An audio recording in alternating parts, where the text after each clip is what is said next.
everybody has to prepare, the appraiser and the appraisee, what your line manager needs to do in preparation for that discussion, what the appraisee should expect during that discussion, and where to find background information either before or after. And for the purpose of the presentation, we've added a little bit of humour because there does have to be a driver. What we've done is we've listened to feedback from managers and staff asking that the paperwork's done in simple English, also with the attributes that it's normal speak for us all. We've changed the appraisal timescales now so that they all have to be completed between August and October. That's to fit in with the rest of the university. It also gives us all a bit of breathing space, I think, because we all found it very difficult. Certainly I know that in some of the bigger teams where we've only got a month to do 30 people and your day job, it's not easy, and particularly because what we're expecting now is that managers and appraisees take more time to look at the appraisal. So it's not enough to just turn up on the day with your bit of paperwork that's not had anything completed and then start having the conversation. It's about planning before, both as an appraiser but equally important as an appraisee. It's your opportunity to get the best out of it. We now use the attributes builder, and that I think you will find really useful because it not only talks about the attributes but also gives some examples. So as appraisers, you'll be able to have a look through that and have some ideas about what sort of things that you can connect the appraisee to, and as an appraisee you can have a look at that and start to think of examples that you've done something similar. All of you as managers have been on the appraisal refresher course, as have the leadership group, but we want to make sure that we've got constructive appraisals, so we're also going to be doing this training for appraisees to make sure they get the most out of it. So it's a two-sided situation really. It's not about managers, this is what you're going to do, it's about as an appraisee what I'm expected to do as well. And we thought that as managers it was only fair that you knew what we were going to be telling your staff to expect so that you can come up with the goods when they need it. So to have a look at the bigger picture, and this really just explains the fact that objectives aren't plucked out of the air and shouldn't be. So when you're setting objectives for your teams, it's really important that you start to think about it from the organisational need first. So that's the thing, that's the way that we're all going. We'll then get the faculty objectives that come from that. Moving on then to the team objectives, the individual, and then also the personal development. So what bits of it do we need from that person? What skills have they got? What skills do they need to develop? And how do we need to work with them? So it's not enough really to say to somebody about your aims and objectives or your goals, make sure you work safe next year. It needs to be a bit more specific, particularly for frontline staff. I know sometimes it can be difficult for you to sort of think about what's the university's plan and what are we wanting the individual to do, but it's got to work through that way. So it's got to be that it's actually it's specific to the university needs. So you need to probably have a think about what the university's goals are and what does this person do to fit into that, and how can I help them? Or as an individual that's having the appraisal, what can I do that make sure that I fit into that at the top? The ingredients for a good appraisal, what we need to do before and after. It's a really good idea if your manager informs you on what you need to do and that you're having an appraisal, that helps. Book the right sort of space, make sure you give people plenty of time. Don't sort of decide today, I'm going to do you tomorrow afternoon. As appraisers, please make sure that if you book somebody in that you actually meet them at that time. Discuss what the format's going to be.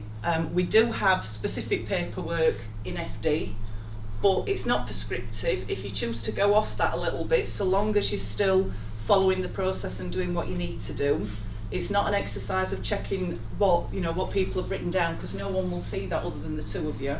At the end of the day, you just want to get the best out of it. It's not necessarily a paper exercise.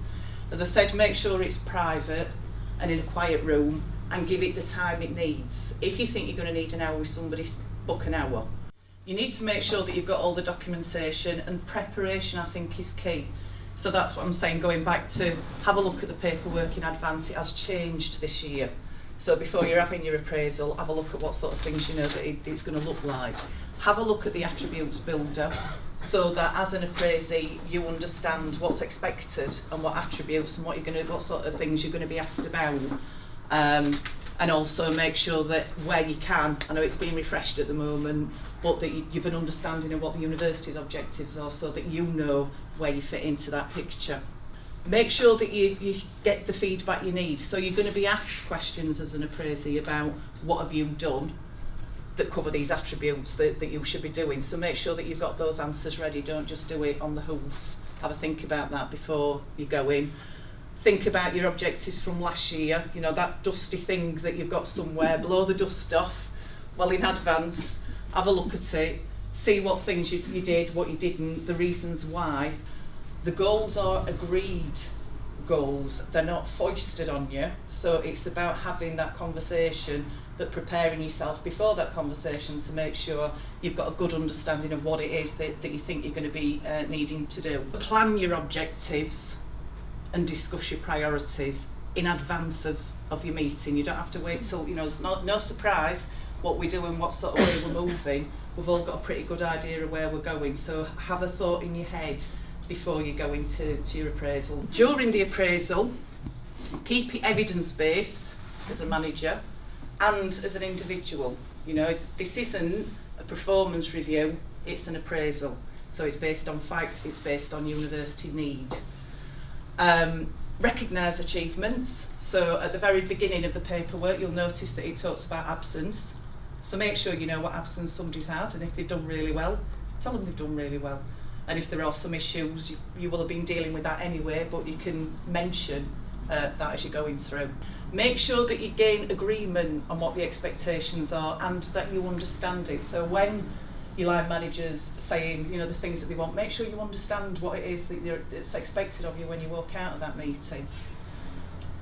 Summarise the meeting and the outcomes and the next steps. And although we're talking here about some of that is the manager's responsibility, it's also our responsibility as appraisees to know and understand what it is that we're walking out. Be honest and open, listen to each other and discuss the challenges, and also don't just discuss them as an appraisee about, well, I can't do that because of this. Have a think about what sort of things we can do. The next bit is the important bit. After the appraisal meeting, make sure that the paperwork's completed and signed and sent in so that we know who's done what. But also, if you're a manager, the appraisal meeting is very important, but the follow-up work is equally important. So don't think that once you've done the paperwork and we've sent that bit off to business services that says it's done, I don't have to bother looking at it again or do anything more with it, because there may be training on there that you've got to do some stuff with, or there could be another conversation you need with somebody else to support it. And similarly, as an appraisee, once it's done, don't just sign it and then shove it in your drawer. It should be a working, living document that we understand what we need to do with. You need to make sure where you can that you're having regular one-to-one meetings. Now, I appreciate where you've got the larger groups, that might be an issue to do that on a monthly basis.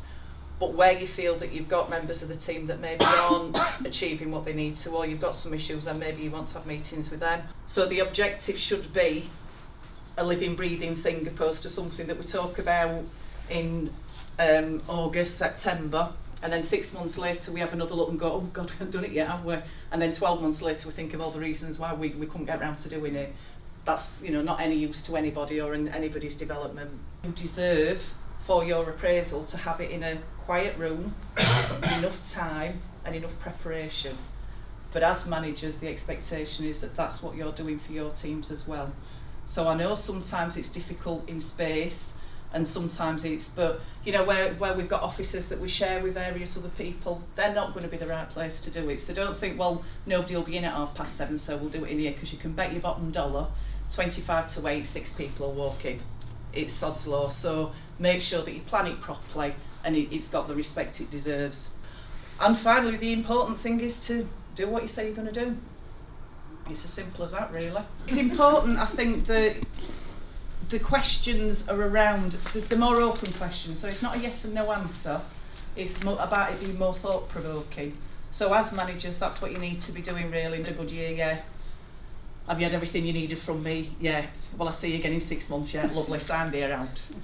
It's got to be that it's more of a conversation. So these examples really are about it being able to be open that conversation.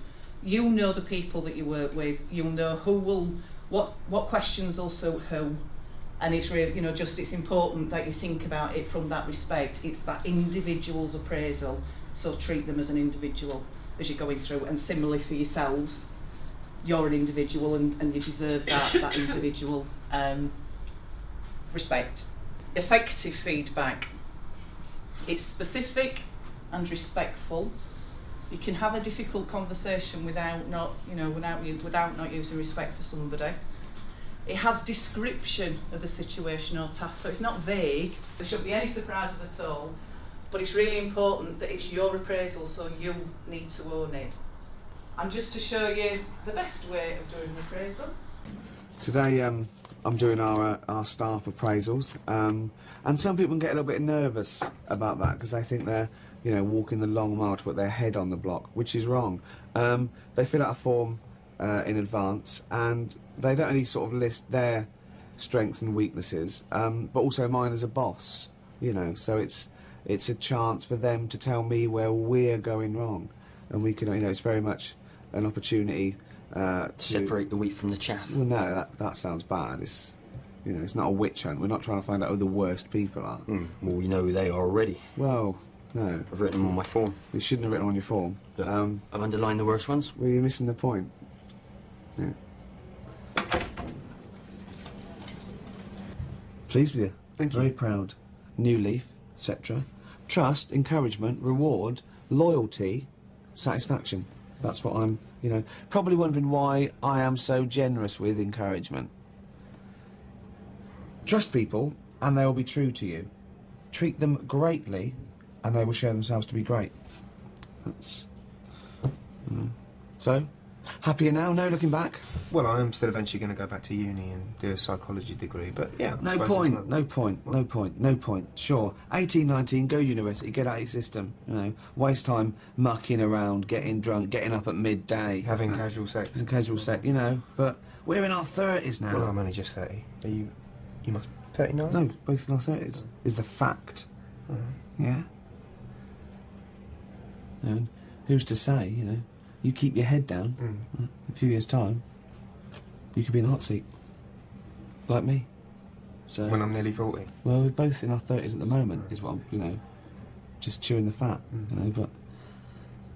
Good, you're on the right lines. Good. So, can I just... If we're facing in the right direction, all we have to do is keep on walking. Yep, very nice. You're quite a philosopher. Well, it's just that I think our greatest glory is not in never falling, but in rising every time we fall. Are you reading these? Am I what? Reading the quotes? Sort of. It doesn't... Right. Confucius. Oh, Bernard Doesn't Shaw. matter who said them first. I am passing on my wisdom to you. And don't tell those I've just been Am I going to? reading it. It's an insight. I'll put it down there if it's obvious. Well, I'm not there.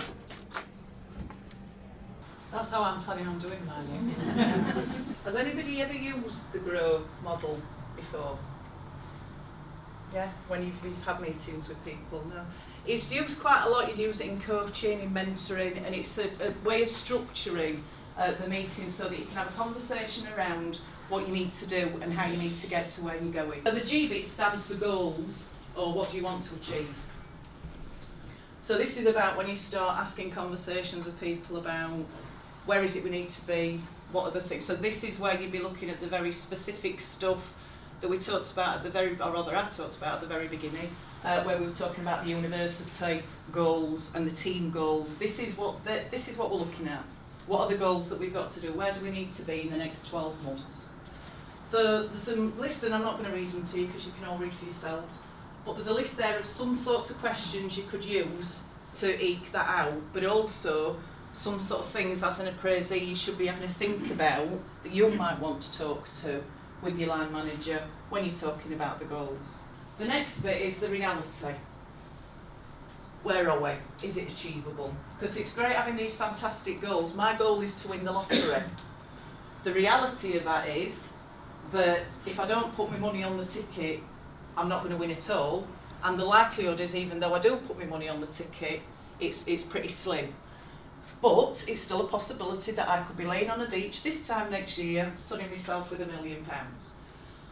So when you're looking at the reality, is it achievable? Does it fit in with Shoe? Does it fit in with the team? Does it fit in with the skills that I've got? What's available? What's the budget? Can we afford it? So when you're looking at the reality, is it achievable? Does it fit in with Shoe? Does it fit in with the team? Does it fit in with the skills that I've got? What's available? What's the budget? Can we afford it? How much time will you need to invest in it? Because we could have a fantastic idea or a brilliant goal, but if we haven't got the time to actually make it happen because of the day job, and we've all got day jobs, then do we need to have a look at that a bit differently? You might find when you are doing your objective setting that it isn't a 12-month goal that you need. One of my current ones, which is around compliance, is a 3-year goal, because realistically that's how long it's going to take to get to where I need to be with that. So what are the options? Have we got the skills to do what's needed to do?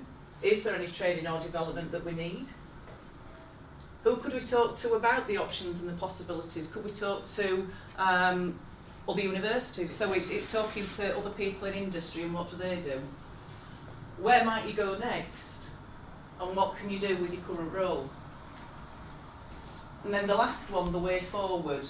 Or for me, I prefer to call this the will, because you've then got to be really honest and say, how willing am I to make this happen? Because if we're not, there was no point in looking at the goal in the first place. So it's important that you have that conversation, because we can all go into appraisals and say, oh yeah, I'll do that, yeah, I'll do that, yeah, I'll do that. If we know that we're not going to do it, we need to have those honest conversations at the very beginning, with the reasons why, not just, I'm not doing it because I can't be bothered, but it's not practical or whatever else. So how important is it that we do it? Not only just to you as an appraisee, but also to the organisation. How important is it that we do that? What resources are we going to need to help you? And that resource could be human, so it could be, do you need support from your line manager or someone in another team to help you do what you need to do? What's going to be different? What's it going to look like at the end of it? How will I know when I've completed it? And from the point of view of the manager is also that last bit of how can they help you get to where you need to be going. So training is not a one-size-fits-all solution. There's lots of different things that we do that you're all fully aware of. Shadowing has always been quite popular, but I feel as though it's maybe dropped off a little bit over recent times. And one of the things that I think that we do fall danger of in FD that we didn't used to as much is that we don't shadow each other's areas. And I think if we're talking about the one team, that might be a useful thing that we consider for the next, for these appraisals coming up, of what areas now might I be working with differently. The divisions have changed slightly, so the interaction's going to be a bit different. So are there other people I need to know what they do that I didn't necessarily before, so that might be something that's useful. Mentoring is something that certainly I know in our team, we do a lot of mentoring. Some people prefer it more than others. And also there's things like the on-the-job training, networking, which is really key, conferences. What we've got to think about with the training is how we can get the best out or the most out of it, but being conscious of the budget, because budget is going to be and always will be an issue. So it's some of this more informal stuff planned well could actually be of much more of a benefit than maybe some of the bigger stuff. So, but it's about thinking about it beforehand and having thinking about for yourselves when you're going into your appraisal, but also for your teams. What opportunities can you help them have? This sort of goes back to what we touched on earlier about making sure that we agree the objectives, that it's signed off, and that it's a living document, that it's something you know where it is. Like I say, not something that 12 months later you blow the dust off and then cross your fingers to say, did I meet my objectives or not? So it's important that not only that your manager monitors the progress, but that you do as well. Because it's the document you've signed up to say, this is what I'll do for the next 12 months. So it's key that you make sure you're monitoring yourself as you're going through. So remember, you should expect to have a constructive and meaningful appraisal with your manager. but both yourselves and your manager need to take the time out to prepare for the meeting properly and not just turn up on the hoof. Under strengths, you've just put accounts. Yeah. That's your job, though. That's just. No, Keith. I was sort of looking for your skills within your job. So, is there anything else you could have put there? No. Okay. Under weaknesses, you've put eczema. Key. Right, you've left this section completely blank, Keith. You haven't done the Q&A. I thought that you filled that in. No. This is aimed at you. Look. To what extent do you believe that you have the skills and knowledge to perform your job effectively? And then you just tick one of the boxes. Not at all. To some extent. Very much so. Don't know. What would you tick? Don't know. Okay. Question 2. Do you feel you have received adequate training to use your computer effectively?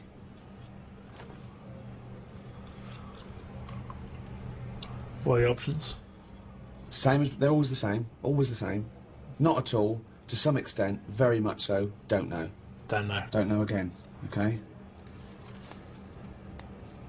Do you feel you are given the flexibility to decide how best to accomplish your goals?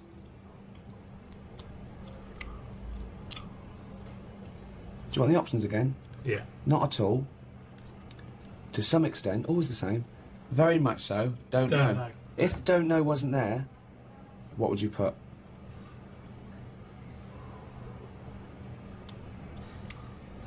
Well, the options. Not at all. To some extent. Very much so. Don't know. Very much so. Do you remember what the question was? No. Okay. Do you... We're going to leave that there.